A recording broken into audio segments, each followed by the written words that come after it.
قوسا يهدي الإنسان يا قوسا يهدي الإنسان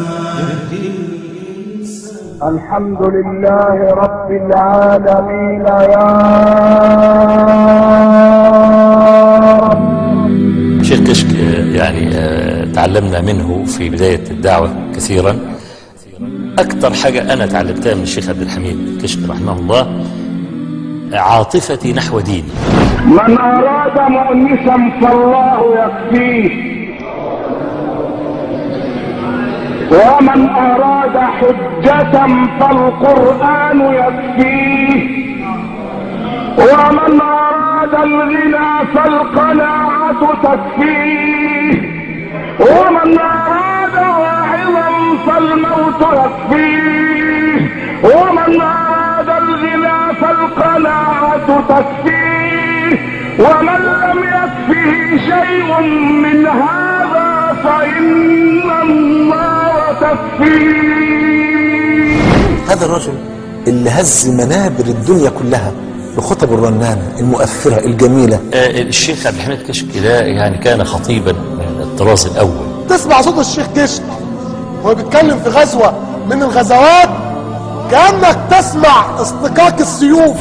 شرفت بأنني كنت معه في فترة من الفترات، وكان رجلا يعني يبكيك ويضحكك في آن واحد. كان صاحب دعابة حاضرة وصاحب طرفة جميلة. الله يرحمه الشيخ كشك عليه رحمة الله كان يقول كده، يعني الواحد لو كان بيصلي ويقرأ القرآن وينام على وضوء هيشوف النبي في المنام، هيشوف الصحابة في المنام. إنما اللي بينام وآخر عهده كان بفيلم ولا تمثيلية ولا بتاع، هيشوف إيه في المنام؟ هيشوف عفريت هانم. قالوا له فضيلة الشيخ عبد الحميد كشك احنا بنقوم بالدعوة في المسجد، ولكن المسجد فيه بدع ككثير من مساجد المسلمين. فحكمة الشيخ قال لهم ابدأوا بالأمر بالسنة. فكانت وصية الشيخ الرفق، اللين، التودد، التحبب إلى المدعوين. كان في واحد بيقرأ له قصصات صحفية، فقرأ هذا الرجل في قصاصة من ورقة صغيرة من الصحافة إن برج بيزا هيقع خلاص بعد كام شهر. سيدنا الشيخ كشك رحمه الله يبكي بكاء شديدا، فواحد بيسأله يا مولانا انت بتبكي ليه؟ فالشيخ اشتد بكاؤه وقال له انتم ما تعرفوش، مش عارفين حديث النبي صلى الله عليه وسلم لا تقوم الساعة حتى تفتح روما؟ قالوا ايوه عارفين. فالشيخ قال والله كنت أمني نفسي أن تفتح روما وأؤذن من فوق هذا البرج، فأنا أبكي خشية أن يسقط البرج قبل أن أؤذن من فوقه. لما جم ساعة منع من الخطابة في مصر فقولوا تعالى سافر الدول العربية وهنديك كذا، فقال لهم كذا ايه اللي انتوا بتقولوا؟ فلوس ايه اللي بتقولوا عليه؟ والله لو أردت أن يجعل الله لي هذا التراب ذهبا لجعله لي ذهبا.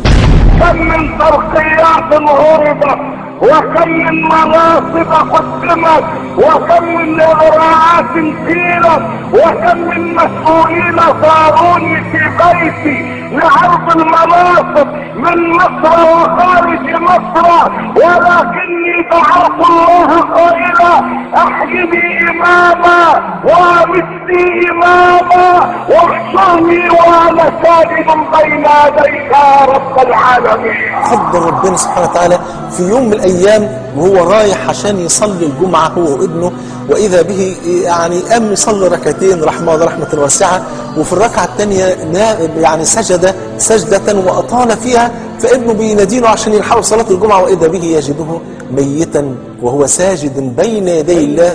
من المؤمنين رجال صدقوا ما عاهدوا الله عليه، فمنهم من قضى نحبه ومنهم من ينتظر وما بدلوا تبديلا. لناو برواداران دا پیاوانێک هەن ڕاستیان کرد لە ئەو پەیمانەی کە دابوویان بەخوا ئینجا هەندێکیان نەزر و بەڵێنی خۆی بەجێهێنا شەهید بوو هەندێکیشیان چاوەڕوانن هیچ گۆڕانێکیان لە بەڵێنی خوادا نەکردووە